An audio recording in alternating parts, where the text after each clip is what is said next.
I'm so single. Honey, we know that's all you ever freaking talk about on this channel. Well, hello people of the internet, my name is Kevin and welcome back to another video. Okay guys, so for today's video, we're doing something exciting and on brand for me because we're talking about how single I am. It's really not that great. So yes, for today's video we are going to be talking about books that made me feel single. Honestly, it tends to be quite a lot of the books I read because every time I just see a couple, I'm like, wow, I'm so lonely and I have no one. So yeah, that's basically what happens when I read books. Anything that has anything to do with cuteness, or if there's a couple, I'm like, can't relate, wish I could relate, will never relate. I have some books here that I'm going to talk to you guys about that made me feel very single, and hopefully you guys can enjoy this video. If you can relate, please let me know down below in the comments because I would love to know that I have more single sisters out there who think they're gonna be forever alone because hashtag squad. That's such depressing squad, but okay. I don't mind being the single squad. So the first book that I have to talk to you guys about is To All the Boys I Loved Before by Jenny Han. And this book in particular just makes me feel extremely, extremely single because not only does Lara Jean, our main character, have one boy that's after her, not just two boys that are after her, but she also gets a freaking third. So I can't even get one boy to even text me back. This is sad. Obviously, if you guys don't know what this book is about, I don't know where you've been, but basically this follows a girl named Lara Jean who writes love letters to boys when she has a crush on them that she just is too afraid to actually speak to their face.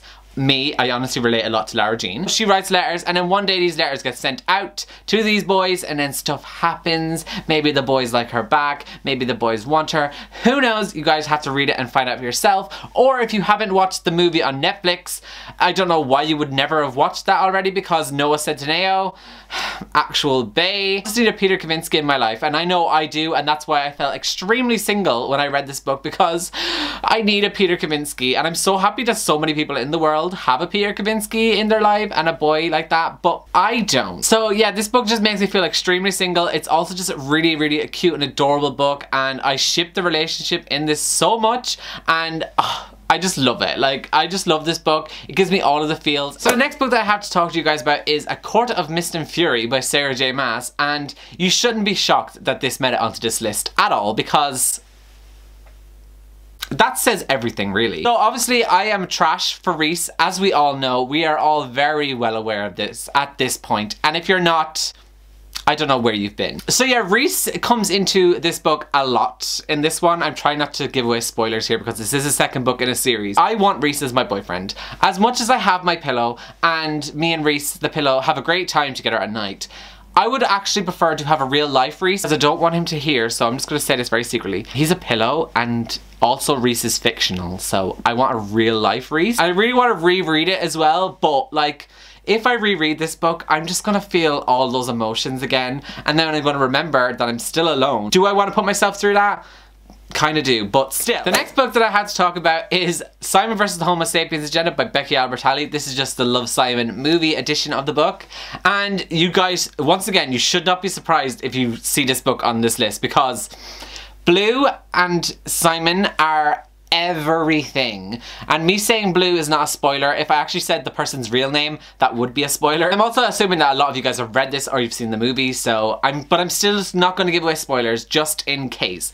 But yes, I need a Blue. This book gives me all of the freaking feels, and it's just such an adorable book, and I think everyone knows this is so freaking cute and adorable. The movie is also very, very, very cute, but you get a bit more with the book, and the book's always better, so you know. It just makes me feel so alone. The next book that I have to talk about is Carry On by Rainbow Rowell, and I actually read this book very recently for a collab that I did with my friend Chloe, and I kind of fell in love with the two characters that fall in love with this book, and I'm absolute trash for them. Just the romance in here just makes me feel so single, and the way the two of them complement each other. If you've read this book, by the way, you'll understand everything that I'm talking about right now. If you don't, I'm sorry, but yeah, this book is just so adorable, and Wayward Son is coming out next year, which I'm very excited for because it was originally coming out in 2020, I believe, but now it's 2019, so I'm excited. I get more of them together and I'm gonna feel even more single. Love that for me. Next one that I have to talk about is What If It's Us by Becky Albertalli and Adam Silvera, and I read this book very recently also. This book follows a guy named Arthur and a guy named Ben who meet each other at the post office, and it's so cute. The relationship in this is just really adorable, and it's set in New York, and it's everything that you want in life. Like, we all want to go to New York, we all want to live in New York and like experience a relationship like that. Like, I go to the post office a lot. Do I find any cute boys in there? No. No, I do not. And will that ever happen for me? No. Because my life doesn't work out that way. And yeah, just everything about this book is just really cute and adorable. All of these books, by the way, are just usually cute and adorable books. That's why they make me feel single. And this one is no different than the rest of them. So yeah, if you haven't read this, I highly recommend that you do because it's such a cute and adorable book, and I love this so much. And I've heard mixed opinions about it, but I actually really loved it, and I was expecting to because they're both my favorite authors.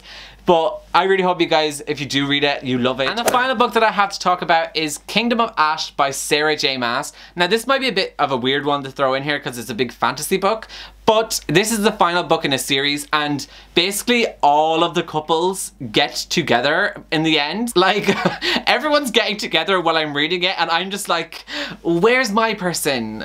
I don't have one. Sarah J Maas, help me out. That's kind of why this book is here. It's kind of a weird one because it's not really like a cute, adorable book, but it also does have cute and adorable moments, but that's not like the whole premise of the book, if that makes any sense. And yeah, but basically all the couples start getting together in this one, and it makes me realize that I don't have anyone getting together with me, so therefore I felt single. Yeah. There you go. So guys, there are all of the books I'm going to be talking to you about today, and all of the books that make me feel single, and one day I shall find a boyfriend and it's going to be a great time, and you guys aren't ready for it just as much as I'm not ready for it, and we're going to have a great time. But yeah, other than that, I really hope you guys enjoyed this video, and I shall see you all next time in my next one. So goodbye guys.